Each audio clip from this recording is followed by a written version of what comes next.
Hey everyone, and welcome to The Explainer. Today we're diving into a puzzle that plays out on our city streets every single day. We're going to talk about the invisible forces that shape our public spaces and, well, often leave them feeling pretty chaotic. So let's get right into it. Okay, just think about this for a second.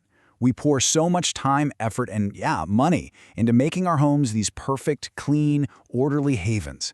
But the second we step out that front door, it's like all of that care just vanishes. So what gives? Why is there this huge disconnect? And you can see that contrast right here, clear as day. On one side, our private spaces, which we maintain meticulously, and on the other, our public spaces, which, well, they often get the short end of the stick. We'll fight tooth and nail to protect our own property, but we hesitate to put that same energy into our shared assets. And this isn't just a coincidence, It's really a symptom of a much, much deeper issue.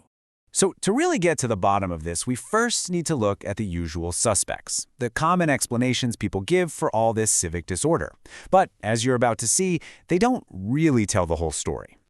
Right, so the typical reasons we always hear are things like, oh, the infrastructure is bad, or the government just doesn't have the capacity to get things done. Sometimes it's, people just aren't aware, or my favorite, the rules aren't enforced. And look, these are all valid points for sure. But here's the thing, even after these huge national campaigns like Swachh Bharat, and even with new things like on-the-spot fines for littering, the results are, let's be honest, pretty patchy. The problem just keeps popping up across different cities and neighborhoods, which kind of suggests we're missing the real root of the problem here. And that brings us to the absolute core idea of this explainer.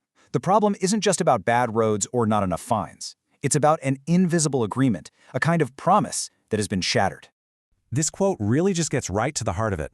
The quality of life in our cities isn't just about engineering or big projects. It's shaped by this unspoken, implicit social contract.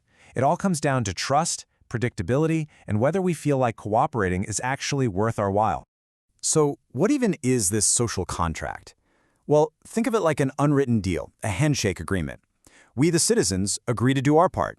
Follow the rules, pay taxes, not throw trash on the street.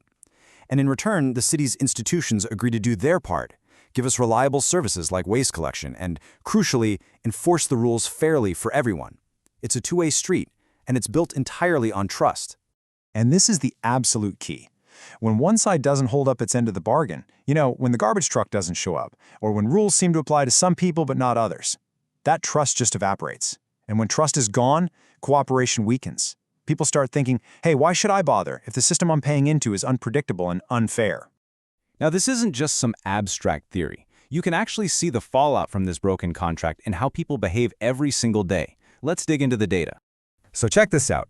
A really fascinating survey called the Gross Domestic Behaviour Survey decided to look into this exact issue across 20 different states. It's actually the first of its kind in India, and it gives us this incredible window into how people really think and act when it comes to their civic duties. And what did they find? A whole lot of contradictions. The survey showed that, people totally get that public responsibility is important, but when you're in a system you can't trust, it becomes a struggle. You end up prioritizing your own convenience over the collective good. And it's not about people being bad. It's a completely rational response to a broken system. I mean, just look at some of these numbers. They are absolutely staggering. When asked if it's acceptable to travel without a ticket, a whopping 85% of people said yes. And paying a bribe to get something done, 61% said that was acceptable. This just perfectly shows how our individual calculations start to take over when the system itself just has no credibility. And this chart right here, this is what connects all the dots for us. Is it okay to skip paying property tax if the services are bad? More than half the people, 52%, said yes. This is the smoking gun. It directly links people not complying with the rules to the failure of the institutions. People are basically shouting, if you don't hold up your end of the deal, why in the world should I? So what does all of this actually mean? It means we need to completely reframe how we think about this problem. This isn't some deep flaw in our culture. It's about the equilibrium of the system we've all created. This, right here, is the key takeaway. Civic order isn't some magical cultural trait that some societies just have and others don't. No, it's what's called an institutional equilibrium. Now, in simple terms, that just means it's a state of balance where the system is so reliable and so fair that cooperating with it becomes the most logical, rational choice for every single person. And to see how this plays out in the real world, just look at this comparison. On one side, you have the campaign model that we see in a lot of Indian cities. It relies on begging people, appealing to them to be better, and it gets very limited results. On the other side, you have places like Singapore or Tokyo with an embedded model. There, services are so reliable and rules are so predictable that cooperation isn't something they have to campaign for. It's just the default. It's the most rational thing to do. So if you remember one thing from this, let it be this. The problem isn't a moral failing of the people. It's the lack of predictability in the system. As soon as people can trust that the garbage will be collected on time, that the rules will be enforced fairly for everyone, and that their taxes are actually leading to better services, that social contract gets restored. And you know what follows? Civic order. Which leaves us with the million-dollar question, doesn't it?